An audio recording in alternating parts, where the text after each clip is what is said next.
Dejon Lane this year so far? Dejon, that's actually somebody I knew for a long, long time. We're from the same area. My dad coached his pops, and my little brother played on his little league team. But he's always been athletic. Coming in here now, he's been real coachable, and that's the main thing: practicing hard every day and then being coachable. What's the change in mentality like going from, playing some snaps, coming off, and then coming back on, but you played every snap against Illinois? How do you kind of like mentally prepare for that to be on the field the entire game? I'd say it's been like a process, you know what I'm saying? It took all 3 years for me to get mentally ready for this. And really just coming in with the same approach, being ready, being happy, being excited about playing, and it's really what I wanted since I've been here, so it's kind of easy to go about it. Zakee, you guys have been particularly really good in second halves this year defensively. What's the process of adjustments at halftime, and is it any different than it was in the past? I'll say this year we got the tablets, so we can really get an on-hand look. The coaches can draw on the board, so with that, the whiteboard, and halftime, we're allowed to get everything pretty much eliminated that we want for the second half. Coach was talking about you guys are a lot more comfortable and confident after that Bowling Green game. Are you experiencing that? What's your kind of take on that? I'll say I never really lost confidence versus Bowling Green. It was a good team, good opponent. I knew we were capable of, so I never really lost confidence. As a defense, I just feel like after that Illinois game, holding them to what we did, of course it helped the defense, helped the confidence and the mental, but I pretty much had the same mindset from the beginning. From that opening drive, they come down the field. The sideline didn't look like you guys were panicking after that. I mean, what was the mood like after that? Nah, I mean, we work it all week, mainly on Fridays, but sudden change.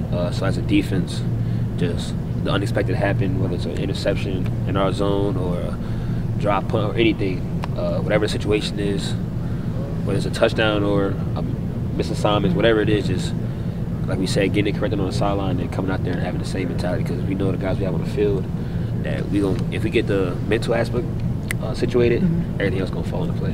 What is that like? You talk about practicing for sudden change. How is that kind of environment, recreated in the practice room? Really just the mental aspect of it, knowing the different components in each situation of a football game. Coach Frank, he's big on a crowd noise, so we'll come in here and have crowd noise to prepare us for a game if we're away and the defense loud or the fans are loud. Just trying to do little things that we don't get in the game that's hard to represent in practice, but still getting it so that we prepare. With Tom up in the box, who's the coach that's kind of in charge of regulating emotions for the defense on the sideline? I'll say it's Coach Dex, mainly. That's who replaced or switched with Tom Allen. Coach Terry Smith, Coach Vic, Coach Drop, all those guys pretty much control the emotions on the sideline, really for the defensive backs and where we are at. Where would you say that this defense has grown the most, even from the start of the season? I'll say right now we're putting a big emphasis on just starting fast. We've had some games where we start really fast, and Illinois' last game with the first drive, we just had to get some things corrected. And I say going forward, we just putting a big emphasis on starting fast, whether it's on the first play, first drive, and doing that for the whole entire 60 minutes of the game. How different is it for you to go from an Illinois team that likes to run the ball to a UCLA team that likes to throw the ball, just from a defensive back perspective? I mean, I think it's very exciting. Illinois is more big body for the most part. Get your pads ready, and that's every week. But for a team like this, watching film and everything, we know the ball's going to be in the air more, so there's more opportunities for us to get the ball. Back in April, I think it was Nick Dawkins that said he was excited to play the new Pac-12 teams because they kind of play a different style of football, but more high pace, as a lot more passing. Have you seen anything that's kind of been how do you prepare for not only just UCLA but kind of all of those teams you're playing, like USC and Washington later in the year? I don't really will get into specifics about what we kind of got into this week with game plan, but really just treating every opponent the same. We come in on Sunday, we work the score zone, and then Monday we come in as a group, watch film. It's a new opponent, so it's new things we haven't seen before. Just getting all that cleared up, knowing we're playing not the original Big Ten, but a West Coast team, and just having that in the mindset. And yeah, that's really it. How would you describe the overall confidence level of this defense right now? It seems like you guys are kind of on a roll. Once you guys get on a roll, how hard is it to stop? I feel like we got a lot of guys who's been on the defense for the last year, 2 years, and the standard's always been the standard. So, like I said, the people who know the standard is raising people who don't, and the people that do it is really just keeping it the standard. So that's confidence, that's aggressiveness. All 11 hats running to the ball and just playing with an edge, and it's kind of just a standard here. Like you're on the field for Penn State playing defense. Like that's what you got to do. Just be confident and play hard. Is there anything different about Jaden this year as a leader? About Jalen as a leader?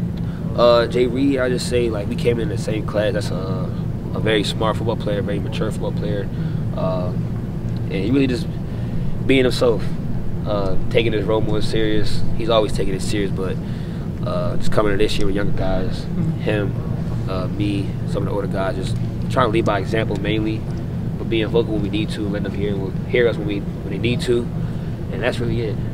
Is there anything different about Kobe? Because I know he's obviously been a leader for a while. That kind of lines up with the middle linebacker spot. Yeah, Kobe's Mike right now. That's my dog. I wouldn't say not necessarily something changed.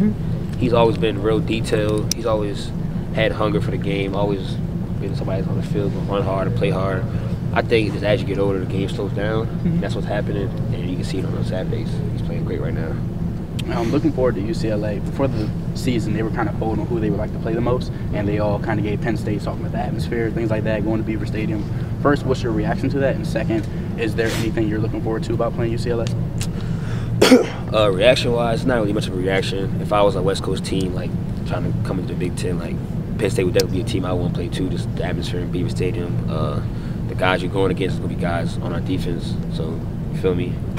It's a good game for sure, but what was the second part of that question? Just like, is there anything you look forward to about playing UCLA?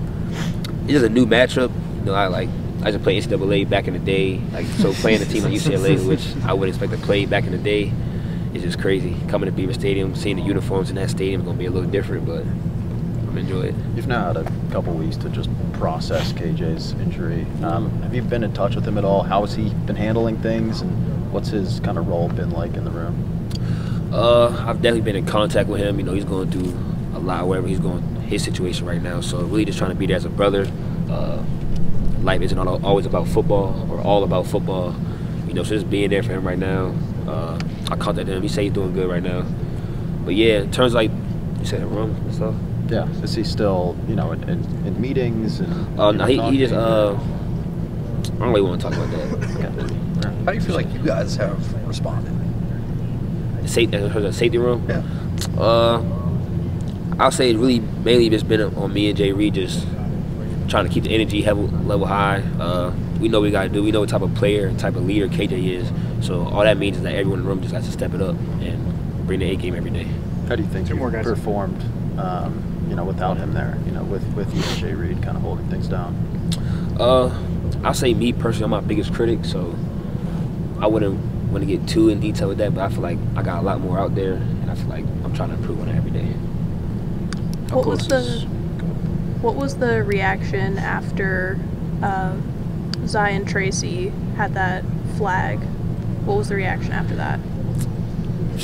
I was right there, so like I seen it happen right in front of my face, and I immediately looked to the ref to see if he was going to throw the flag or not. And him being like a younger guy getting into that role, he just has to know you can't afford that. In some games that's going to matter, but everyone, the older guys, everyone really got on him. So that's one of the ones you come to the sidelines, people's grabbing his face, man, just getting on him about that. So I hope he learned it from his mistake, and next time it'll be 6 points. Cool. Thanks, Zakee. Thanks.